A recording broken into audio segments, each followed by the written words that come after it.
Good morning.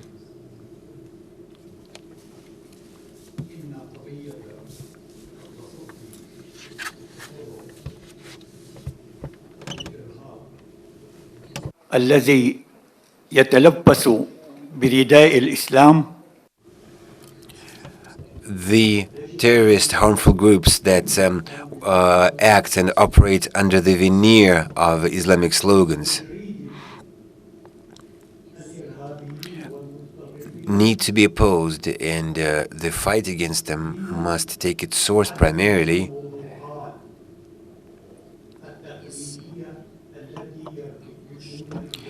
in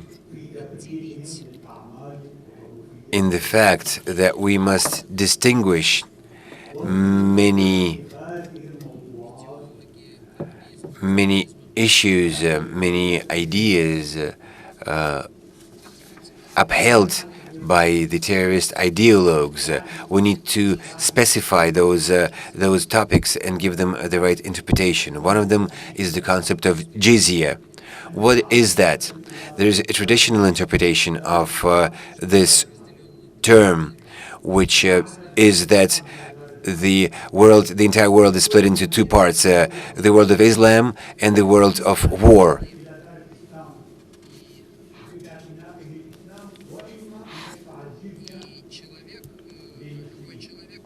And any person must make a choice, either enter the world of Islam or stay in the world of war. But in that, if they choose to stay in the world of war, they must pay a special tax to the Muslims, and that is called jizya. And if they do not wish to pay up, war must be waged upon those.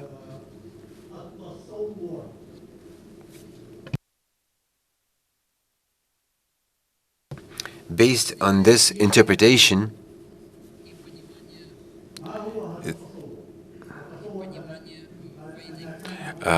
we get the interpretation of another term, the interpretation of war, the understanding of what war is about.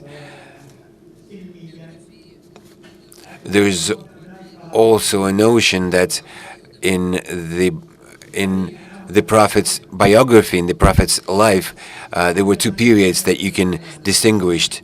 There was a period of peace when Islam was weak, and when Islam said no to violence and did not want to force anyone as regards religion.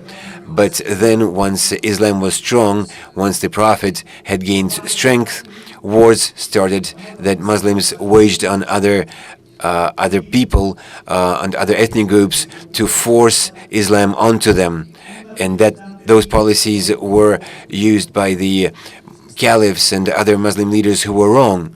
And their goal, they saw their objective as making other nations subdue to the Muslims, without sorting out these notions that extremist ideologues refer to and cite.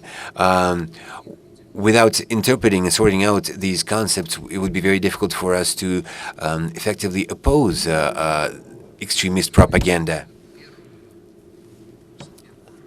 As regards the first matter, the first topic, the Prophet never unleashed any aggressive wars.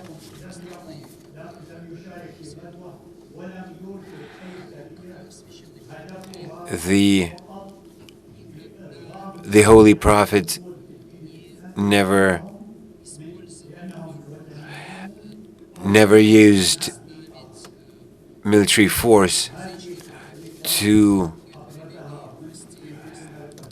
force pagans into Islam, or to force adherents of other religions, other monotheist religions, into converting to Islam. Many scholars, many ulams recognized this fact. Even some of the ulams of the extremist wing, such as Ibn Taymiyyah, who in his main book, he sought to defend Islam by demonstrating that Islam does not seek to wage war on people for being kafir, for being infidels.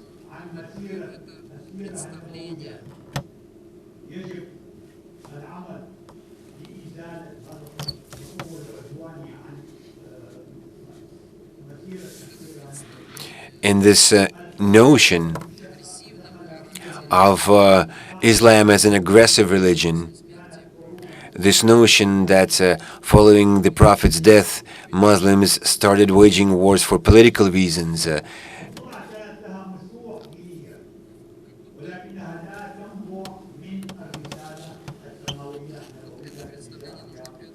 This notion is something we need to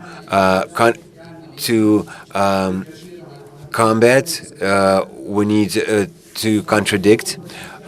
We need to confront. Of course, there were wars in the Arabian Peninsula, but those were wars of defense,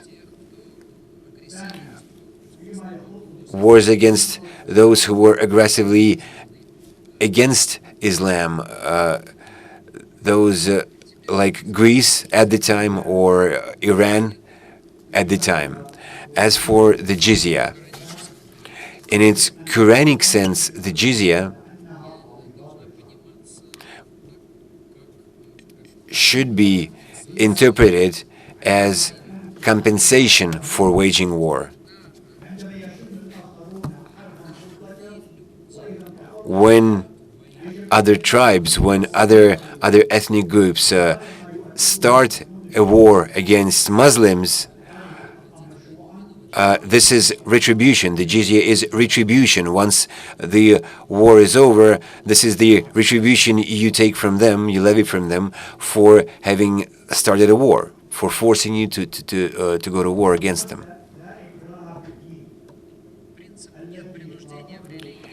The principle of abstaining from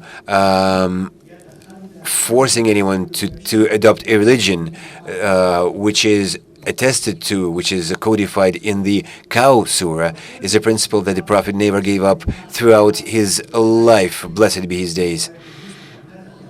All the other interpretations claiming that there is the safe ayat, the jizya ayat, the ayat of the sword, the allegations that they contradict this rule of non-imposing religion. All these allegations are unbased. They're groundless. We need to go back to the principle of abstaining from imposing a religion, from forcing a religion onto someone. That should be our basic principle. And relations between Muslims and non-Muslims are relations of peace, not relations of war. We must oppose those who oppose us. We must fight those who oppose us. That is a fact. But we must not be aggressive. And if there were wars in the first century since the Prophet's death, they followed the principle of behaving toward others the way they behave toward you, that is, paying in kind. Muslims did use this principle occasionally in the past, but it doesn't mean we should stick to it today, in the 21st century. The Muslims have already given up many of the old ways, and we must also give up some of the old principles that we used back in those days. Once again, we need to